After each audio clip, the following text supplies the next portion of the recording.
Hello everyone, welcome back to the channel. And do you guys remember this video from a couple weeks ago? There was a CPU card, an ALU card, and another card as well. It powered by 8-inch floppies, which is perfect. It's exactly what I was looking for.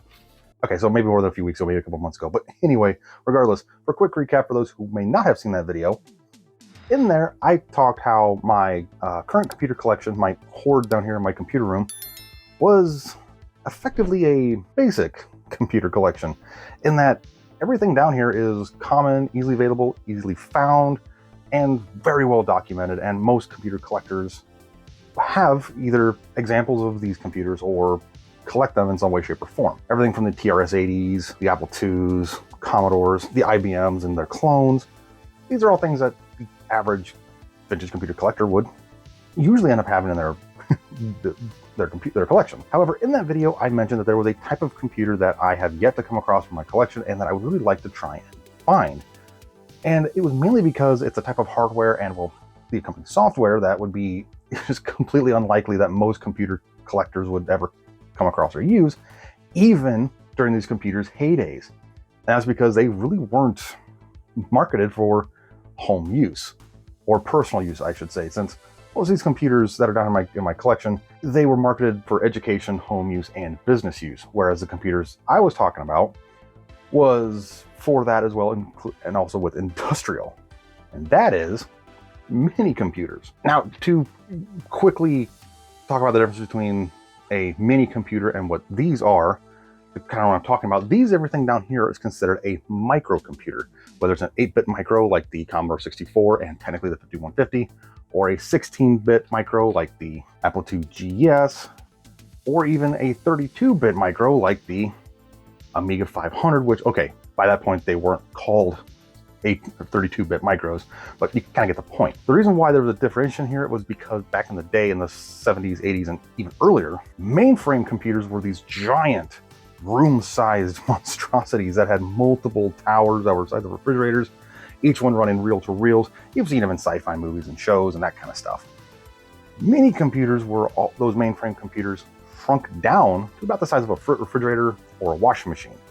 And obviously the microcomputers were anything that was small enough to fit on a desk. Even though, yes, there is some overlap. There was some mini computers that technically would fit on a desk. And yes, there was microcomputers that were big enough that they practically wouldn't fit on a desk.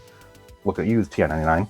Anyway, one of the main differentiating factors between a mini computer and a microcomputer was usually from how they were constructed and how they were essentially built and used. A prime example is the Commodore 64 being an 8-bit micro. The floppy controller, the video output, the keyboard input, all the peripherals were in one compact package, making these things very affordable and very easy to use and come across. The Apple II and the IBM, both 8-bit micros themselves, did share some similarities with the mini computer in that they use multiple expansion cards to increase and expand its usability. But where it stops there is most of the 8-bit micros, especially the IBMs and the Apple IIs, the expansion cards weren't fully needed. The CPU, the RAM, the ROM, and in some cases, video and input-output was all on one board. The cards were just ancillary to increase its functionality. With the Apple II, it had built-in video, and you just needed a, well, floppy controller to get floppy drive access, but you didn't need it. With the IBMs, yes, these didn't have dedicated video output, but the fact remains that the motherboard would run code basically by itself without needing a floppy controller or without needing video input, output, or anything like that. Whereas mini computers used multiple cards like this, and you needed multiple cards in order to function. CPU card, RAM card, ROM card, floppy controller card, hard drive controller card, all of them were slotted into a backplane, and the backplane had almost no circuitry except for wires to connect the different cards. Now, it's because of the fact that mini computers were more likely to be found in higher end education, such as universities, industrial applications, financial and business applications on the larger scale side, like banks, you were not going to just come across a mini computer just in front of somebody's house during a garage sale like you would with everything else down here. Mainly because they were prohibitively expensive back in the day. We're talking thousands and thousands of dollars, if not tens of thousands of dollars, for a computer that uses a handful of these. So effectively in that video, I mentioned that even though this is close to what I was looking for, it wasn't exact because it's almost too proprietary. What I was really looking for was something a little bit more generic when it came to a mini computer. Something like Centurion, PDP, DEC, VAX, Heathkit, AMSA, which is almost would be impossible to find in any capacity anyway. But I was kind of just looking for something like that, something on a smaller scale, something that's maybe not as desirable, something that I can tinker with on both hardware and software. I can just learn with, a type of computer that realistically, even in their heyday of being used, someone like me would never be able to use because they wouldn't be easily accessible since they were so expensive. But it was basically going to just be down to sheer dumb luck, whether I would come across something myself or somebody would message me and say, hey, I have a box of random PDP, S100, DEC, VAC. I have a couple boxes of parts. I'll scrounge something up and send it to you, and we can work something out for pricing. It was just going to be sheer dumb luck. Well, sheer dumb luck happened. Check this thing out. Anyway, check this out. Look what I have down here in my basement, in my collection, in my hoard. I now have a mini computer. And yes, mini is subjective considering this thing is actually larger than my 5150 or my 5170 is in terms of just raw size. But yes, this thing here is a mini computer, a backplane based mini computer that uses cards like this to function. I am just thrilled and over the moon. And this was, like I said, sheer dumb luck that this even happened. After I posted that video, a gentleman that I talked to before, Charles over at Retro Computing Ranch, got me in contact with a gentleman that he was talking to that was doing some e-wasting, I guess, out of a industrial building. And in that building was a couple of these slimline PDP units. There was a couple industrial-based backplanes very similar to this. That was the 8222s. And some just, generic PDP stuff. And, well, Charles had already picked one up from him, and another person picked one up, and he had another one, and he asked if I was interested in picking this thing up and playing with it a little bit. And I said, abso-freaking-lutely. After a few months of waiting, this thing finally got into my possession, and I am just, like I said, I am giddy and thrilled that I finally have a mini computer in my collection.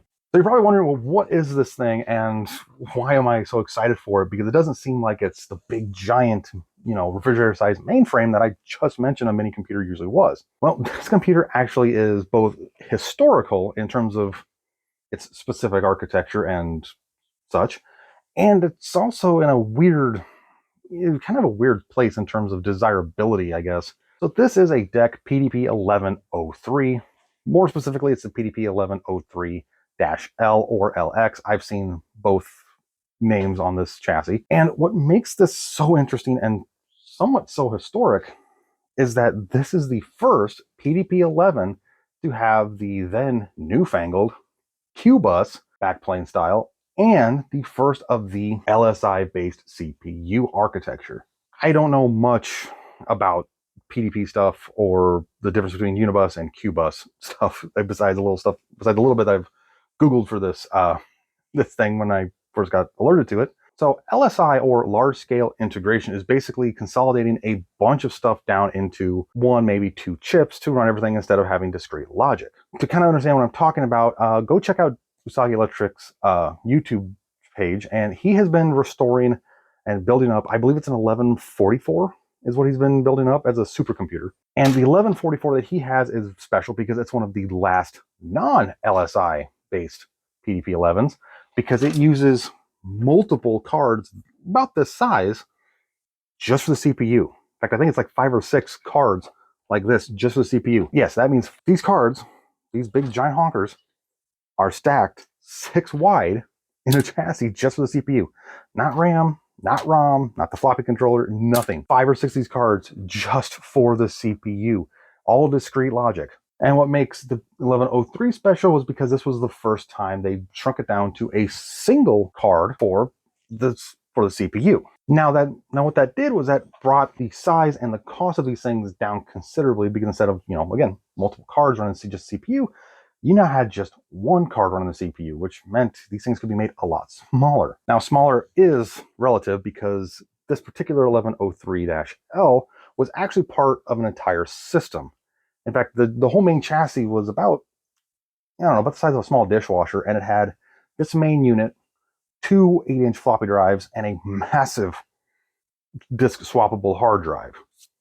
Originally, this obviously is not in that chassis, because none of that stuff was there as far as I'm aware, because he never mentioned that there was other parts there. And there's actually some weird stuff with this particular machine that's going to make it a bit of a challenge to restore and get working, but we'll come back to that. So you're probably thinking, well, hey, wait, if this is the first of the QBus based PDP-11s, and it's the first of the LSI based CPU architecture, well, this thing's got to be just sought after as all heck, right? Like, every PDP-11 collector would be clamoring for these things. Not exactly, unfortunately. It fits in a weird spot in terms of that. Technically, yes, this chassis style here is, well, looked for and hunted for, because they're small and compact and they can fit on a desk. And because the backplane that was in here is actually somewhat configurable. In fact, just a few wires can actually upgrade this thing from 18-bit to 22-bit, which means it can better utilize more RAM and some later QBus cards. Unfortunately, the 03 model is the weakest and slowest of the QBus-based PDP-11s. And I'll show the exact difference here later, but its more powerful sibling, the 1123, used a gigantic single card like this for its CPU that had built-in RAM. I think it had built-in ROM on it, for the Plus model. It had some other stuff going on to it, and it could handle a lot more RAM. Whereas the 1103, the CPU was much weaker, and it could handle a lot less RAM. In fact, I think the max RAM this thing could handle was 64K of RAM. Yeah, which means this thing, in terms of RAM, shared it with a Commodore 64. That's kind of, for the price, almost mind-boggling. Now, obviously, you can't compare apples to apples, 6502 to the LSI-based CPU that was in the 1103 here, but you kind of get the point. So, unfortunately, yes, people do want these chassis by themselves, because, well, they can pull out the weaker 1103 CPU, run a couple wires across the backplane, and apparently upgrade it to be able to better handle the 1123 CPU, which can handle, like I said, a lot more RAM. What this means is that this thing is really restrictive in terms of operating systems. There's several operating systems for the PDP-11 series, but this one can only really operate, I think, 2 or 3 operating systems. One's RT11, one is, I think there was a BASIC for it, and there was a third one I can't remember off the top of my head right now. Now, it's because of all that that's going to make this restoration very, very challenging for me, because unlike my Apple IIs or my Commodores or the IBMs that are down here, which are extremely well documented, parts are everywhere for them. They were so common. There was hundreds of thousands, if not millions of them sold, especially in the case of the Commodore 64 and the VIC-20 and the Apple II. Finding parts for them if anything goes wrong is actually fairly straightforward. Not so with the PDP-11, and especially the PDP-1103 here. This is going to be it's going to be a very challenging restoration to get this thing brought up and working, not just because of its age and its unique architecture, but also because there is some oddities with this specific chassis here that might make this thing not work for quite a while. So in other words, this is going to be pushing my limits in terms of circuitry diagnostics and computer diagnostics, and trying to trace wires and backplane stuff and the cards. And we'll talk about the cards in a second. So let's get this thing opened up to show the inside of it, and then from there we'll talk about my hopefully not too lofty goals with getting this beauty up and running. All right, and we got the top cover off. As you can see, everything's well, modular. If you look on eBay for PDP chassis and stuff, you'll find like this card cage here separate, and there's actually different card cages. There's like a 4-slot. This is a 9-slot one. The power supplies are all separated. The front panel's separated. This one, luckily, is all intact. Kinda. There is a, like I said earlier, there's a weird thing with this particular chassis. As you can see, it's actually just really, really dusty. It does need a good full tear down and cleaning. Look at those. Look at the size of those capacitors. Those are chonkers. I mean, well, here's a TI-99 cartridge for scale. I don't have a banana for scale, I guess, but anyway, yeah, there's 2 massive AC cooling fans here. Ooh, this one might be problematic. But yeah, this whole section here is the power supply, which sends all the voltages to the backplane here, which, like I said before, is a 9-slot Q-bus backplane. In fact, I've done a little bit of Googling. This is a H9273-00 backplane module. So this was an 18-bit backplane. This kind of makes it kind of a challenge because not every Q-bus card is going to work in this chassis because of it. If I wanted to make it more usable for some of the later Q-bus stuff, I'll have to run a couple of traces and bodge wires from pins to pins on here. That's not something I'm going to do anytime soon. I want to get this thing working first. We also have this lovely and iconic front panel with 3 toggle switches, 2 of which are full toggle. One is a momentary, which is the reset restart button or switch. But another problem is that's going to be kind of different for this computer is painting this front panel. And you're probably thinking, well, that's blasphemy. Why do I do that? Well, somebody has taken like a big paintbrush and brushed this tan paint on. In fact, you can kind of see the white chipping off here. So it's supposed to be more of just a pure white color, and there's some overspray here on this front panel I need to clean off. So we have a giant power supply I'll have to diagnose, which puts a bunch of voltages. Hopefully no issues with this backplane, but it's all wire wrap, and I have no idea how to do wire wrap stuff. We have parts that might not be easy to find because it's giant AC power supply, and then we have painting. So this thing is going to be just pushing every possible construct of vintage computer restoration. But yeah. So let's take a look at the cards that got sent with this thing. I'm going to wrap them real quick and then show them off, and we can go from there. Sent cards.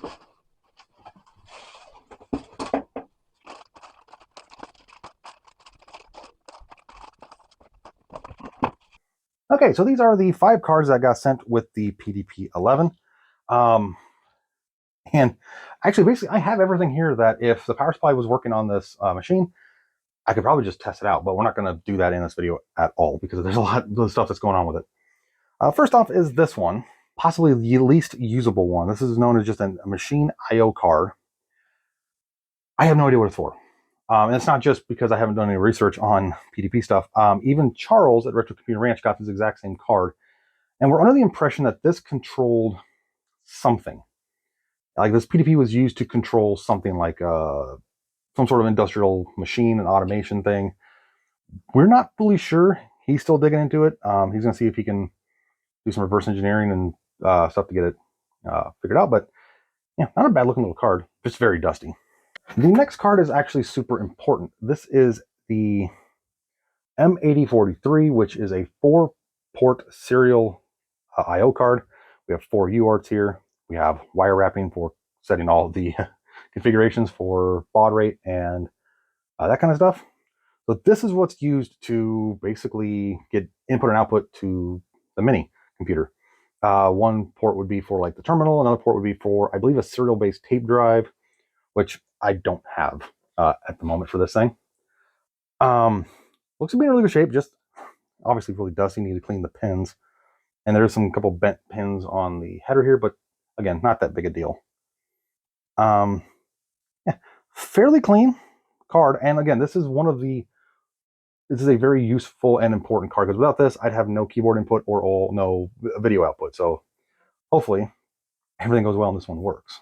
Next up is I have 2 nearly identical RAM cards. These are both M8044s. This one says DC and this one says CF, I believe is a later revision of the same card. These are both 32K 18-bit MOS memory cards. So I have 64K total here, but I don't know if I can actually use both of these cards in the machine because even though the CPU is limited to 64K, there's a weird thing with like kilobytes and also kilowords that are talked about with minis, and I'm not quite sure what the exact difference is. I don't remember if 32K of RAM is 64 kilowords or if 64K of RAM is 32 kilowords. I don't know which direction it goes. I'll have to do a lot more research before then, but I do have 2 full RAM cards. So if one doesn't work, I have a spare. As you can see, this one's a lot more, the later one's a lot more consolidated. So it's a lot later. So hopefully one, if not both, work. And if both do work, I will have to do research to see if I can use both of these on the same chassis. And finally, the most important thing, and this is the kind of thing I mentioned earlier with the CPU card. This is the, well, CPU. Yeah, this entire card is the CPU. These 4 chips basically is the instruction set for this mini computer. This is the M7270. This is the LSI-11, which is the weakest and slowest of the QBus-based PDP-11 CPUs. So the thing was earlier when I said about the CPU card size, all the cards here that you've seen are all what they'd call dual height, because they have dual edge connectors. And the other thing is, this one gives a good example of it, even though this isn't PDP based, but kind of pretend. Basically, the 1123 CPU, which is a quad height card, is basically two cards effectively side by side. So you can kind of imagine the size of one CPU card, and it had 4 edge connectors. So basically this, even though this is a lot bigger.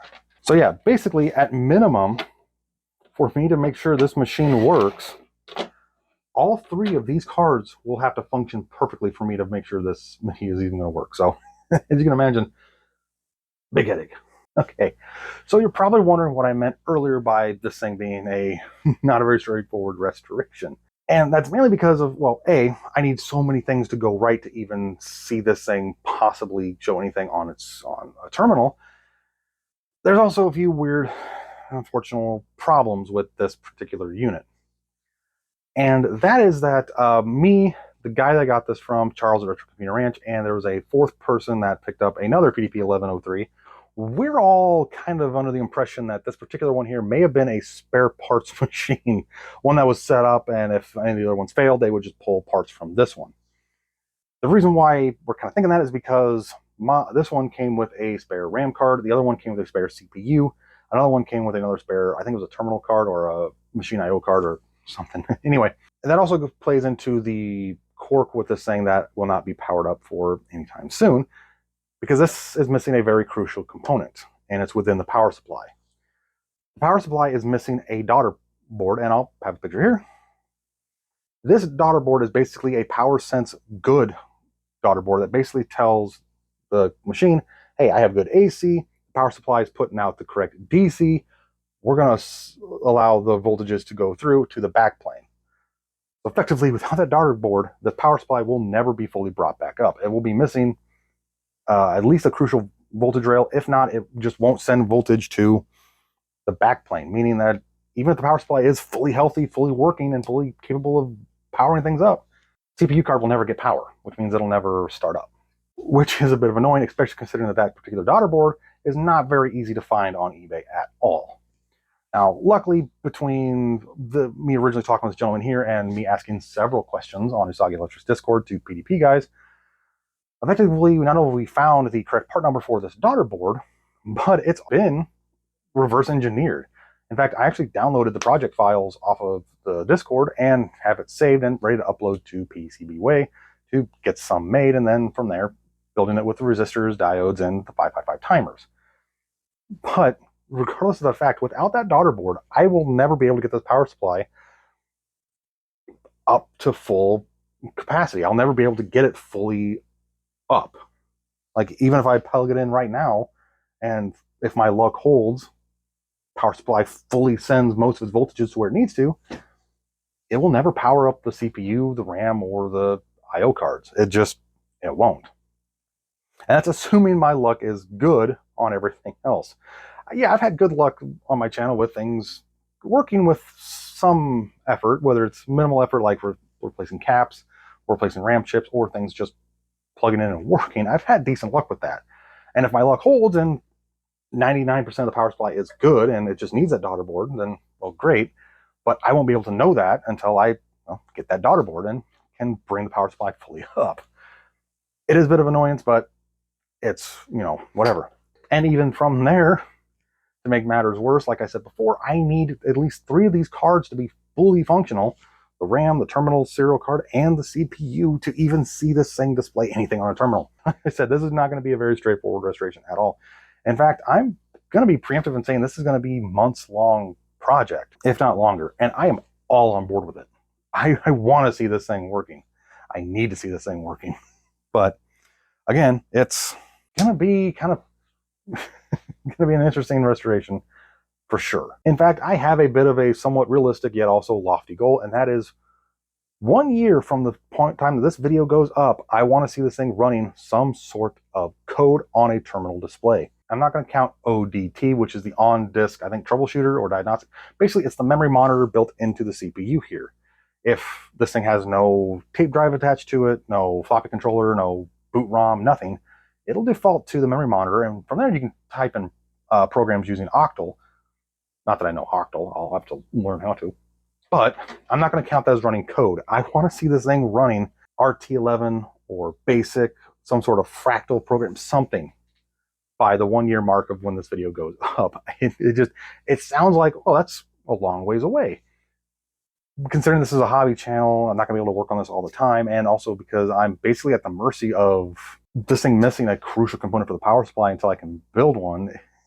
It could be a long time before this thing gets any power thrown at it at all. But it's also a very realistic goal because, again, that's a whole year from now, and who knows, I might get lucky and come across more PDP stuff out in the wild or something. So I'm not casting a dark cloud on it yet. This thing will be running, and I hopefully will have it running within a year if everything goes well. With that being said, thank you all so much for watching this video. Really hope you enjoyed taking a look at what could be one of the most interesting computers I'll ever restore on my channel, short of maybe the Apple III, but that's a pretty common machine, whereas this is not as common. I am going to put this out there real quick. If you are a PDP-11 collector, hoarder, aficionado, whatever, and you have this daughter board that you can loan me, and I legitimately mean loan, I will send it back. I just want to basically borrow one to get this power supply at least tested fully, because I don't know what it won't power up without that daughter board. It might not even power up at all without having that daughter board installed.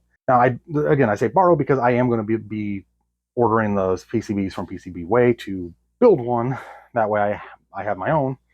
But yeah, if you have any spare ones for this particular power supply here, and you have this daughter board, let me know in an email or in the comments down below, and we can kind of work something out, because I would love to, at some point soon, after I get things cleaned up on it, powering up this power supply and seeing what's it needs. And with that, I'll also put out there that if you are a PDP collector and you have boxes of spare dual height Q-Bus cards that will work really well with a PDP 1103 here,